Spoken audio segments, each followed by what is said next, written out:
My fiancé's family sued me for breach of promise after I called off the wedding. I said, "See you in court." Then my lawyer presented text messages where she admitted to cheating. Her family's case collapsed, and they had to pay my legal fees. Her humiliation when the judge ruled in my favor. I, 29 male, called off my wedding 3 weeks before the date. My fiancé, 27, was cheating on me. Her family sued me for breach of promise to marry. They're about to regret that decision. We were together for 3 years, engaged for 8 months. Wedding was supposed to be this month. Big expensive thing. Her family went all out. Her dad's pretty well off, owns some kind of manufacturing business. They paid for most of it up front. Venue, caterer, photographer, the works. I found out she was cheating 2 months ago. Not through some dramatic confrontation or catching her in the act. Through text messages I saw by complete accident. Her phone was charging on the kitchen counter. She was in the shower. It lit up with a notification. I glanced over, saw a message preview from a contact saved as gym trainer. The message said, "Can't wait to see you tomorrow. Last night was incredible." My stomach dropped. I knew her gym trainer. Met him once. Didn't think anything of it. I picked up her phone, no passcode because we trust each other. Opened the messages, 6 months of texts, 6 months of them sleeping together, meeting at his place, hotels, even our apartment when I was out of town for work. The messages were explicit, detailed. She'd been lying to my face for half our engagement. I screenshot everything, sent them to my email, put her phone back exactly where it was. When she got out of the shower, I was calm. Weirdly calm. "Hey, we need to talk about the wedding." She smiled. Started talking about seating arrangements or some nonsense. "No, I mean we're not having one. It's off." Her face went blank. "What? The wedding's off. We're done." "Are you serious? What are you talking about?" I pulled out my phone, showed her the screenshots. She went pale. Then read, "You went through my phone? That's your concern right now? You had no right. You've been sleeping with your trainer for 6 months, during our engagement, and I had no right to see messages that popped up on your phone while it was sitting on the counter?" She started crying, the whole performance. "It didn't mean anything. It was a mistake. I love you. We can work through this." "No. Please. We're getting married in 3 weeks. We're not getting married at all. Pack your stuff. You've got until tomorrow to get out." That's when she got mean. "You can't just kick me out. This is my place too. It's my apartment. Your name's not on the lease. You moved in with me. Now you're moving out."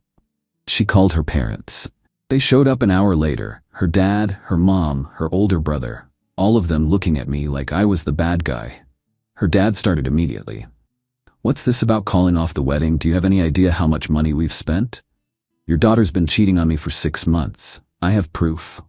The wedding's off." Her mom, "Cheating? That's ridiculous. She would never."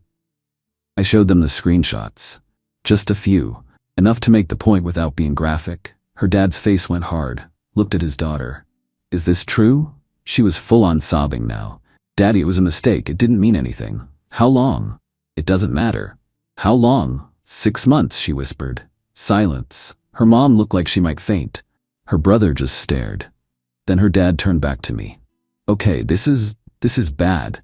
But calling off the wedding 3 weeks out? Do you understand the financial situation you're putting us in?" "The financial situation I'm putting you in?" "We've paid for everything. Deposits are non-refundable. We're out nearly $80,000 because of this. Because of her cheating. Because you're calling it off so late. If you'd found out months ago, we could have canceled with less loss." I couldn't believe what I was hearing. "So I should have stayed engaged to your cheating daughter to save you money?" "I'm saying there are consequences to this decision. We're going to have to discuss compensation." "Compensation?" "We made these investments in good faith, based on your promise to marry our daughter. You're breaking that promise." She broke it first. Her mom cut in. "This is all very emotional. Let's not make any rash decisions. Maybe you two can work through this. Go to counseling. Postpone the wedding instead of canceling. I'm not marrying someone who's been lying to me for 6 months." Her dad, "Then we'll need to talk to our lawyer about recovering our costs." "Talk to whoever you want. The wedding's not happening." They left, took her with them. She was still crying, her mom comforting her, her dad looking like he wanted to punch something. I thought that was the end of it. 2 weeks later, I got served with a lawsuit, breach of promise to marry. I didn't even know that was a thing. Apparently, it's still legal in a handful of states. And lucky me, we live in one of them. They were suing me for $85,000, wedding expenses plus emotional damages to their daughter. I called a lawyer same day. Update 1. The lawyer I hired specializes in family law. She looked over the lawsuit, looked at my evidence, and smiled. This is going to be fun. Fun? They're suing you for breach of promise, but your fiancé breached first by cheating. That's a complete defense. Plus, you have documentation. They have nothing. So it'll get dismissed? Eventually, but we'll have to go through the process. They filed in civil court, so there'll be a hearing. Possibly a trial if they're stupid enough to push it that far. Will I have to pay anything? If we win, which we will, you can counterclaim for your legal fees. Make them pay for wasting everyone's time. That made me feel better. But the next few weeks were hell. My ex's family started a campaign, not on social media, nothing that obvious, but through mutual friends, extended family, anyone who'd listen. Their version. I was a cold, heartless person who abandoned their daughter 3 weeks before the wedding over one mistake. She'd had a brief emotional affair, nothing physical, lie, and instead of working through it like an adult, I destroyed months of planning and cost them a fortune. People I'd known for years started looking at me differently. Her cousin, who I thought was a friend, sent me a long text about how disappointed he was in me. How his cousin made a mistake, but I was throwing away 3 years over it. I sent him the screenshots. He stopped responding. Her brother tried a different approach. Showed up at my apartment one night. We need to talk. I don't think that's a good idea. 5 minutes, please. Against my better judgment, I let him in. Didn't sit. Kept the door open. Look, what my sister did was wrong. I'm not defending that, but this lawsuit, it's tearing the family apart. My parents are stressed, she's a mess, and you're just making everything worse by fighting it. I'm making it worse? They only filed because they're desperate. They spent everything on this wedding. They took out loans. If you just agreed to pay back a portion of the expenses, they'd drop the suit. How much is a portion? $40,000, half of what they spent on the wedding itself, not including the emotional damages. $40,000. It's way less than what they're asking for in court, and you'd avoid a trial, legal fees, all of it. Or I go to court, prove your sister cheated, and pay nothing. That's not guaranteed. You don't know how a judge will rule. I have text messages of her cheating for 6 months. I think I have a pretty good idea. You're being stubborn. This could all go away if you just met them halfway. I'm not paying your family $40,000 because your sister couldn't keep it in her pants. Get out. He left, but not before saying, "You're going to regret this." The harassment escalated. Her dad called my parents, told them they raised a son who abandons people when things get hard. My mom called me crying, asking what really happened. I had to explain everything, show her the evidence. She was furious on my behalf, but also upset that I was being dragged through this publicly. Someone left a dead plant on my doorstep with a note, "This is what you did to her future." Classy. My ex started texting me from different numbers. Long rambling messages about how much she loved me, how the affair was a symptom of her feeling neglected, how if I'd just paid more attention to her, none of this would have happened. Classic blame shifting. I forwarded every message to my lawyer. Then the really dirty trick. I got a call from my boss. Someone had filed an anonymous complaint with HR, claiming I'd been misusing company resources. Using work email for personal matters, taking excessive time off for personal issues, creating a hostile work environment by discussing my upcoming lawsuit. All false. My boss knew it was false, but HR had to investigate. I had to sit through meetings, provide email records, explain the lawsuit situation. It was humiliating and clearly designed to screw with my job. HR cleared me after a week, found no evidence of wrongdoing, but the damage was done. Everyone in the office knew I was being sued. Knew about the cheating, knew about all of it. I told my lawyer about everything. The harassment, the dead plant, the HR complaint. Document all of it. Save every text, every message. When we get to court, we're not just defending against their suit, we're going nuclear. What does that mean? It means we're adding a countersuit for harassment and intentional infliction of emotional distress. And we're going to bury them. Update 2. The court hearing was scheduled for a month after I got served. Felt like the longest month of my life. My lawyer prepped me hard. We went over everything. The timeline of the relationship, when I found out about the cheating, how I called off the wedding, what happened with her family. She made me practice staying calm, answering questions directly, not getting emotional. The judge is going to see right through their case, she said. But we need to look like the reasonable party. They're going to try to paint you as vindictive. Don't give them ammunition. The day of the hearing, I wore my best suit. Got there early. My lawyer met me outside the courtroom. Ready? Ready. We went in. The courtroom wasn't like TV. Smaller, less dramatic. Just a judge's bench, a couple tables, some chairs. My ex's family was already there. Her dad, her mom, her and their lawyer. Some guy in an expensive suit who looked way too confident. She looked terrible. I don't say that to be mean. She genuinely looked like she hadn't slept in weeks. Her mom kept patting her hand. Her dad wouldn't look at me. The judge came in, everyone stood. We sat. It began. Their lawyer went first. Presented the case. I'd made a promise to marry his client's daughter. They'd made substantial financial investments based on that promise. 3 weeks before the wedding, I'd called it off with no valid reason, causing significant financial and emotional harm. They were seeking $85,000 in damages. The judge looked skeptical already. No valid reason? What's the defendant's position on this? My lawyer stood. Your Honor, the plaintiff's daughter was engaged in an extramarital affair for 6 months prior to the wedding being called off. My client discovered this affair and reasonably chose not to proceed with the marriage. We have substantial evidence to support this. Their lawyer cut in. Your Honor, the alleged affair is irrelevant to the financial damages. The alleged affair is directly relevant, my lawyer said smoothly. Breach of promise to marry requires that the defendant broke the promise without cause. Infidelity is cause, a substantial cause. The judge nodded. I'll allow evidence of the affair. Present your case, counselor. My lawyer pulled out her laptop. Your Honor, I have text message records between the plaintiff's daughter and her affair partner spanning 6 months. The messages are explicit and clearly indicate an ongoing physical relationship. She'd compiled the screenshots into a presentation, professional, clinical, just enough to prove the affair without being gratuitous. The judge reviewed them on her own screen. Her expression didn't change, but I saw her eyebrows go up a few times. These are authenticated, she asked. Yes, Your Honor. We have the original device logs and metadata. My client discovered these messages on his fiancée's phone and preserved them as evidence. The judge looked at my ex. These messages are from you?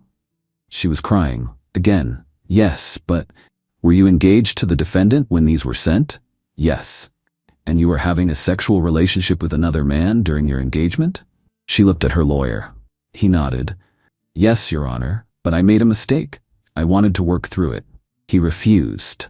The question was whether you were having an affair, not whether you wanted to work through it. Thank you. The judge looked at their lawyer. Counselor, your client was engaged in infidelity for 6 months. How exactly is the defendant at fault for calling off the wedding? Your Honor, while my client made an error in judgment, the defendant's response was disproportionate to the situation. Rather than attempting reconciliation or counseling, he immediately terminated the relationship and refused any discussion of the matter. His actions were hasty and caused preventable financial harm. My lawyer stood. Your Honor, my client was under no obligation to attempt reconciliation after discovering a 6-month affair. The breach of trust was fundamental and ongoing. No reasonable person would be expected to proceed with a marriage under these circumstances. The judge nodded. I agree. Counselor, I'm struggling to see how your clients have any case here at all. Your daughter was unfaithful for a significant period. That's not an error in judgment. That's a pattern of deception. Their lawyer tried again. The financial losses are real regardless of fault. My clients expended $85,000 based on a promise that your client's daughter broke first. If anyone breached the promise to marry, it was her. This case has no merit. My ex's dad stood up. Your Honor, if I may, you may not. Sit down. He sat. The judge continued. I'm dismissing this case. The plaintiff's daughter engaged in adultery during the engagement. That constitutes grounds for termination of the marriage promise. The defendant acted reasonably and within his rights. Their lawyer tried one more time. Your Honor, we'd like to request. The case is dismissed. Furthermore, I'm ordering the plaintiffs to pay the defendant's legal fees. You filed a frivolous lawsuit with no legal basis and wasted this court's time. My lawyer smiled. Actually smiled in court. Thank you, Your Honor. We estimate fees at approximately $8,500. The judge nodded. The plaintiffs will pay the defendant's legal fees in full within 30 days. If there's any further harassment of the defendant by the plaintiffs or their family members, he's within his rights to file for a restraining order. Am I clear? My ex's family looked like they'd been slapped. Her mom was white. Her dad was red. My ex was sobbing into her hands. Yes, Your Honor, their lawyer mumbled. This hearing is concluded. The judge left. I sat there for a second, not quite believing it was over. My lawyer packed up her laptop. Well, that went well. That's it? It's done? It's done. They'll pay your fees. Case closed. And if they're smart, they'll leave you alone from here on out. I looked over at my ex's family. They were huddled together, her dad talking angrily to their lawyer. My ex was still crying. Her mom looked devastated. Part of me felt bad. Very small part. They'd just lost $85,000 in wedding expenses, plus my legal fees. That's a lot of money. But then I remembered them suing me, trying to make me pay for their daughter's mistakes, the harassment, the HR complaint, the dead plant, all of it. That small part got smaller. We left the courtroom. Outside, my lawyer shook my hand. Congratulations, you're officially free and clear. Thank you for everything. Thank you for having such good evidence, made my job easy, she smiled. Word of advice? Block all of them. Don't engage. Don't respond to anything. If they contact you again, you call me immediately and we file for restraining orders. Will do. I went home, opened a beer, sat on my couch and just breathed. It was over. Final update. It's been a few months since the hearing. Figured I'd give a final update since people kept messaging asking what happened. My ex's family paid the legal fees. Took them the full 30 days, but they paid. My lawyer confirmed receipt. That was the last official contact. The unofficial contact was more interesting. A week after the hearing, I got a call from my ex's brother again. Different tone this time. Apologetic. Hey, I know you probably don't want to hear from me. You're right, I just wanted to say I'm sorry. For all of it. The lawsuit was insane. I told them not to do it, but they wouldn't listen. Okay. My sister, she's not doing well. She's back living with my parents. Lost her job because she couldn't handle showing up. The guy she was cheating with dropped her immediately once everything came out. I'm hanging up now. Wait, I'm not asking you to care or feel bad for her. I'm just saying. You were right. About all of it, and I'm sorry we put you through that. Thanks, I guess. I hung up. Didn't hear from him again. My ex tried reaching out once. Long email about how she'd been going to therapy, working on herself, understanding why she self-sabotaged our relationship. How she didn't expect me to forgive her but wanted me to know she was truly sorry. I didn't respond. Deleted it. The extended family stuff was harder. Mutual friends mostly stayed neutral, but a few picked sides. Lost some people I thought were friends. Gained clarity about who actually had my back. My parents were great through all of it. My dad took me out for drinks after the hearing, didn't say much, just sat with me. My mom sent care packages with food and stupid notes. Appreciated it more than they know. Started dating again recently. Nothing serious, just getting back out there. Told the new person about all this on the third date. Figured she should know what she was getting into. She listened, asked questions, and then said, "So you're single because you didn't want to marry a cheater and her family sued you for it? That's the most reasonable thing I've ever heard. We've been seeing each other for a month now. Taking it slow. Work calmed down. HR thing became old news pretty fast. People moved on to other gossip. My boss actually gave me a raise at my annual review. Said he was impressed with how I handled a difficult personal situation with professionalism. So that worked out. The wedding venue refunded a small portion of the deposit to my ex's parents. Something about hardship circumstances. Doubt it was much, but at least they got something back. Their choice to sue me Definitely didn't help their financial situation, though. My ex's dad apparently had to take out another loan to cover everything. Heard that through the grapevine. Feel bad about it for maybe 2 seconds, then remember he chose to sue me instead of holding his daughter accountable. Some people asked if I regret how things went down. If I should have just paid them something to make it go away. Hell no. They tried to bully me into paying for their daughter's mistakes, tried to use the legal system to punish me for her cheating. They made a calculated decision, and it blew up in their faces. The money they lost was always going to be lost once she cheated. Those deposits were gone either way. But instead of accepting that and dealing with it, they decided I should pay. They decided I was responsible for the consequences of her actions. They were wrong. The judge agreed they were wrong, and now they're out even more money because they made a stupid, entitled decision. Do I feel vindicated? Yeah, absolutely. Do I think about my ex? Sometimes. Wonder what she's doing, if she learned anything.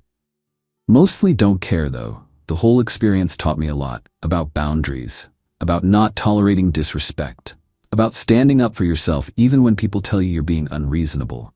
Her family thought they could intimidate me into paying, thought I'd fold rather than fight. They miscalculated badly. Someone asked me in a message if I think she really loved me. Honestly, maybe she did in her own way. But love without respect, without honesty, without basic faithfulness isn't worth anything. She loved me enough to want to marry me, but not enough to not cheat on me for 6 months. That's not love. That's just wanting the benefits of a relationship without the responsibilities. And her family loved their money more than they loved accountability. They were fine with their daughter cheating. That wasn't the problem. The problem was losing money over it. Says everything you need to know about their values. I'm doing fine. Better than fine, actually. Got my own place, good job, new relationship starting, family that supports me, don't have a cheating fiancé or a lawsuit hanging over my head. Turns out that's a pretty good place to be. To everyone who sent supportive messages, thanks. To the few who said I should have just paid them to avoid court, respectfully, you're wrong. Standing up for yourself isn't vindictive, it's self-respect. And to anyone going through something similar, document everything. Get a lawyer. Don't let people bully you into accepting blame for things you didn't do. Oh, and pro tip, if your fiancé cheats on you 6 months before the wedding, just call it off. Don't worry about the deposits. Don't worry about what people will think. The money's already wasted. The relationship's already dead. Just walk away. And if anyone tries to sue you for it, get yourself a good lawyer and watch their case fall apart. That's all from me. Thanks for following this mess. Time to move on with my life.